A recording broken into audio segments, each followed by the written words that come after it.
Selamünaleyküm. Nasılsınız abi? İyisiniz inşallah. Hoş geldin. Hoş bulduk. Peygamber Sevdaları Vakfı'ndan geliyoruz abi. İnşallah Türkiye geneli bir siyer yarışması yapıyoruz. Bu anlamda tüm halkımızın duyması için bir afişimiz var. Camımıza asmayı düşünüyoruz.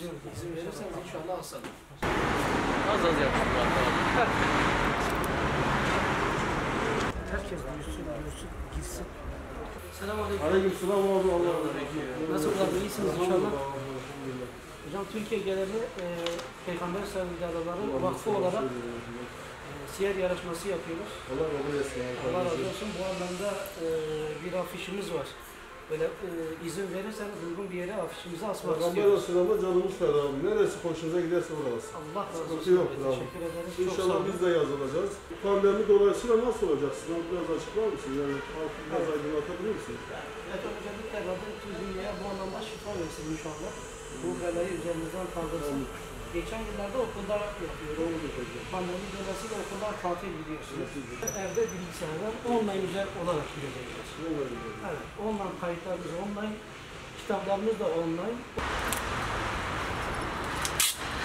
Sırada gidiyor mu oğlum? Peygamber Sevdaları Vakfı olarak geleneksel hale getirdiğimiz siyer yarışması sınavını her sene yapmaktayız. Çocuklara, gençlere ve tüm yetişkinlere yönelik, bacılarımıza, kardeşlerimize yönelik yapmaya gayret ettiğimiz bir yarışmadır. Buradaki amacımız halkımızın, tüm gençlerimizin, çocuklarımızın, bacı ve kardeşlerimizin peygamberimiz olan, önderimiz, rehberimiz olan Hz. Muhammed Aleyhisselatü Vesselam'ı tanımak, onun ahlakıyla ahlaklanmak, onun sünnet-i seniyesine hayat etmek. Üstad Bediüzzaman'ın ifadesiyle din hayatın hem nuru hem esası, ihya-i din ile olur bu milletin ihyası. Biz buna inanıyoruz. Şu an toplumumuzda çocuklarımızın, gençlerimizin ciddi anlamda bir ahlak dejeneresi yaşadığını görmekteyiz. Bu hastalığı da Peygamber Efendimizin yüce ahlakıyla giderilebileceğini düşünüyoruz ve bu amacı taşıyoruz. İnşallah siyer yarışmasıyla da Peygamber Efendimizin hayatını okuyup onu tanımak, onun sünnetiyle ihya olmak. Bu amaçla yapıyoruz. Geleneksel hale getirdik elhamdülillah. Bu yılda malumunuz tüm dünyada bir pandemi süreci yaşanmakta. Tüm dünyanın bu pandemiden, bu koronavirüs hastalığından şifa bulmasını Cenab-ı Allah'tan niyaz ediyoruz. Dua ediyoruz. İnşallahurrahman en kısa zamanda tüm insanlık bu vebadan kurtulur, rahata erer. Dediğimiz gibi pandemi süreci nedeniyle geleneksel hale getirdiğimiz bu siyer yarışmasını yapmayı arzu ettik. Geneleyi bozmayalım dedik. Online kararı aldık. İnşallah bu yılda online olarak yapacağız. Genel anlamda bir değişiklik yok. Ancak online olması hesabıyla biz burada da gördüğünüz gibi afişlerimizde belirttik. Yani tüm sınava giren kardeşlerimiz aynı anda sınava girmeyecek. Burada birinci kategori, 4. ve 5. sınıftaki gençlerimiz, çocuklarımız sabah saat 10'da sınava girecekler. İkinci kategori dediğimiz 6, 7 ve 8. sınıf çocuklarımız, gençlerimiz de öğleden sonra 1 gibi sınava girecekler. 3. ve 4. kategori lise ve yetişkinler diye adlettiğimiz kategori ise saat 16 itibariyle sınava girecekler. Bir yoğunluk yaşanmaması adına evde internetin, tabletin vesaire bilgisayarın yeteri kadar olmaması nedeniyle bunu böyle düşündük ve 3 zaman dilimine yaydık. İnşallah sınav online olacak. Online siyer yarışması olacak. 7 Şubat son tarihimiz. Yarışma tarihimiz 14 Şubat'ta inşallah olacak ve burada da saatleri belirttik. Ödüllerimizden bahsetmek istiyorum. 1001 ödüllü siyer yarışması. Önce şunu kastedeyim. Ödüllere geçmeden önce şunu vurgulamak istiyorum. Kaybedeni olmayan siyer yarışması. Kaybedeni olmayan bir sınav. Neden? Aslında burada gördüğünüz ödüller tamamıyla teşvik amaçlı. Yani bu ödüller dağıtmak veya bu ödüllere sahip olma adına bir siyer yarışmasını düzenlemiyoruz. Az önce de ifade ettiğim gibi tamamıyla Resulullah'ı tanımak, onun ahlakıyla ahlaklanmak. O yüzden diyoruz kaybeden olmayan. Hani buradaki belirtilen ödüllerden birini kazanamayan, elde edemeyen kardeşimiz Resulullah'ı okumayı kazanacak. Onu tanımayı kazanacak.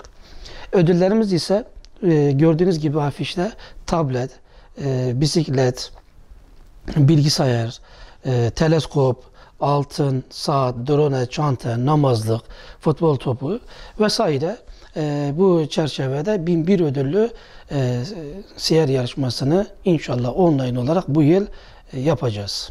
Elhamdülillah her ne kadar pandemi sürecini yaşasak da bugün tüm Türkiye'ye, tüm Antep'e, özelde tüm Antep'e siyer yarışmamızı tanıtıcı çalışmalar yapıyoruz. Malumunuz gördüğünüz gibi afiş bastırdık ve esnaf kardeşlerimizden rica ederek onların uygun gördükleri yerlere astık. Onlar da kabul ettiler. Peygamber'e canımız feda dediler. Böyle bir çalışmada bizim de katkımız olacaksa ne mutlu bize dediler. Allah razı olsun. Bir diğeri Facebook, sosyal medya üzerinden, WhatsApp gruplarından, sosyal medya, Twitter üzerinden halkımıza ulaşmaya çalışıyoruz. Çünkü malumunuz okullar tatil olması nedeniyle öğrencilere duyurmakta bu anlamda güçlük çekiyoruz. Bu vesileyle sizlerin aracılığıyla da eğitimci kardeşlerimize seslenmek istiyorum. Onlar canlı ders yapıyorlar. Zoom üzerinden, EBA üzerinden canlı dersler yapıyorlar. Eğer uygun görürlerse böyle bir siyer yarışmasını öğrenci kardeşlerimize de duyurusunu yapabilirler. Böyle bir sınavdan onları haberdar edebilirler. Çok büyük bir hayır olur inşallah. Onlar da bu yapılan çalışmadan hayırlarını alırlar. Öğrencilerimize o eğitimci kardeşler aracılığıyla ulaştırabiliriz. Onlara da sizin aracınızla sesleniyoruz.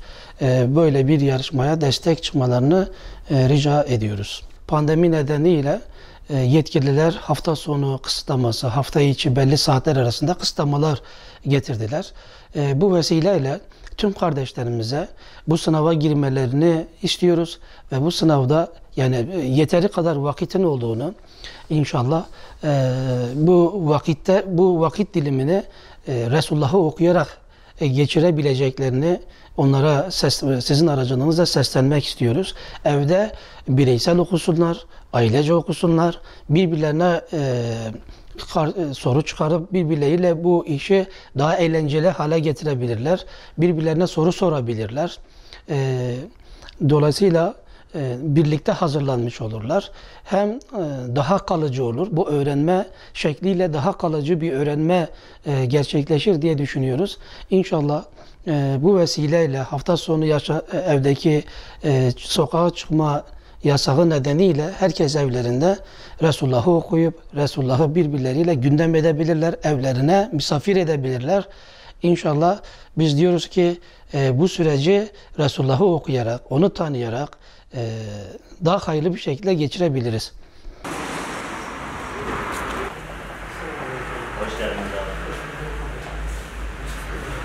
Peygamber sallallahu vaktinden geliyoruz hocam. Evet, başımızda. Türkiye geneli bir Peygamber sallallahu siyer yarışması yapıyoruz, siyer yarışması. Bu anlamda bir afiş hazırladık. Evet. Eğer izniniz varsa tanıtım ve duyuru adına afişimize uygun gördüğünüz bir yere asalım diyor. Bunlara rahmet olarak gönderilmiş bir peygamberdir. Diyor ben yüce ahlakı tamamlamak üzere gönderildim.